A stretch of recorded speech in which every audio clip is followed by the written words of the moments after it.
Hello, my name is Chris, and today I will review the 2019 Acura RDX. Redone, Acura brags its precision concept, which I think means new grille, is much better than past Acura grills. Especially in this A-spec trim, the lines are wonderful. The compact SUV is the finest expression of the new Acura design philosophy. X3 and A5, watch out.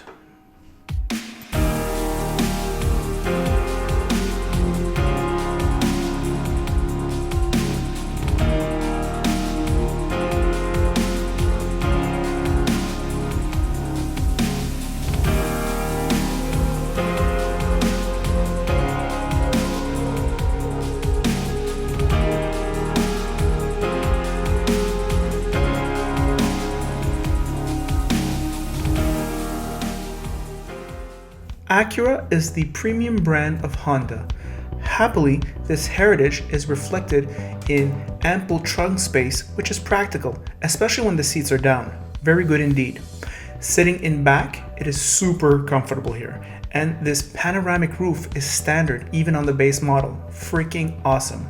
Oh, and by the way, the base model gets 19-inch wheels, Acura watch, which is a bunch of electronic safety, but missing critically from the base model is blind side and rear traffic alert, super important for SUVs. CarPlay comes standard, but not auto. The front seats are best in class, and room here is plentiful. In fact, the interior quality is incredible, and the steering wheel is a joy to hold. Lovely, really.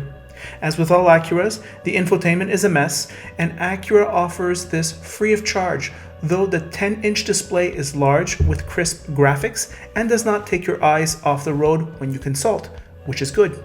The drive mode selector sucks the room out of this center console, but those are really the only flaws in this vehicle, and the 16-speaker sound system sounds incredible. You're probably thinking I really like this RDX, and you're right. The suspension on this A-spec model is set up to an absolute perfection, and RDX feels less top-heavy than its rivals. I am a critic, but I am having difficulty finding flaws. I see only qualities. If you like the way it looks and your test drive is satisfactory, then you should just buy it or lease it. You don't have to see the others. This engine is a 4-cylinder turbo, and this A-spec makes a really nice sound. It makes 272 horsepower and 280 pounds of torque. Plenty, and this version does 11.3 liters in the city and 9.1 liters on the highway. Very good for this level of vehicle. It is a 4-cylinder turbo, and the automatic transmission is a fancy schmancy 10-speed automatic with super handling all-wheel drive.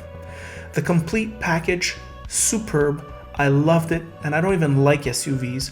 Probably one of Acura's best vehicles ever. Here are my thoughts on the road. Hello car lovers, driving today the 2019 Acura RDX.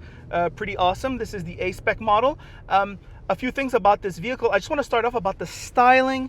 Acura, when they redid the NSX, sometimes we think of these cars as flagships to attract people into the showroom, but it also has another purpose, and that is to say is to move forward with the styling and kind of give guidance to the designers of the other vehicles in the brand to step into that direction.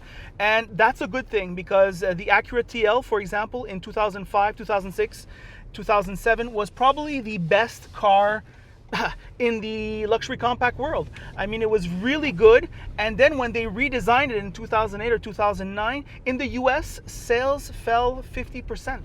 So exterior styling matters. Now, I think that with this exterior styling, Acura has found its way, so to speak. It looks high-end, it's luxurious, it imposes its presence, and especially that, like I'm saying, that its front end is really nice. In CUV form, I find it's especially distinctive. It has a nice sound with these enlarged pipes for the A-spec model. I don't know if it's like that for the base model, but on this model, it sounds pretty good for a 4-cylinder turbo.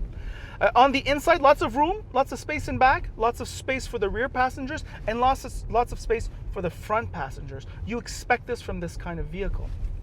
And Honda usually never disappoints for interior room. As far as interior luxury goes, wonderful. These seats are incredible. Honda seats are always incredible. The steering wheel is nice. The horizontal surfaces are very nice. The contacts, the touch points here, the haptic feedback, very good, I would say. So I'm very happy about this interior. I would say that this center console here is still a goddamn mess. It seems Acura can't seem to get that one right.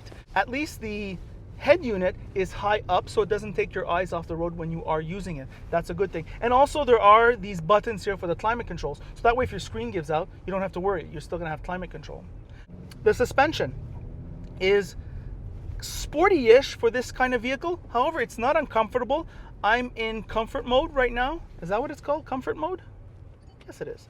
I'm in comfort mode right now, and I'm driving on these shitty roads in the town of Lachine in Montreal, Canada, and I know there's so many bumps here, and it's taking them all very well. Yet when you take curves, it doesn't lean over. You don't feel it's so top heavy. So pretty good job on the suspension, I would have to say. High level, high level. The road noise on the highway is very low, and that's always a luxury experience, especially with these big vehicles with such big tires. Sometimes they make a little bit more racket. In here, you hardly hear anything. So a cocoon-like environment. Very good, very good. Ross makes the very intelligent remark, whereas before the RDX was sort of seen as a CRV with a little bit of luxury clumped on. Now it's its very own vehicle. I mean, you feel it's clearly in a class above. And there are not many parts that are carried forward, which is really nice. So I think this vehicle comes highly recommended, both for the lease and the purchase. And that is the review.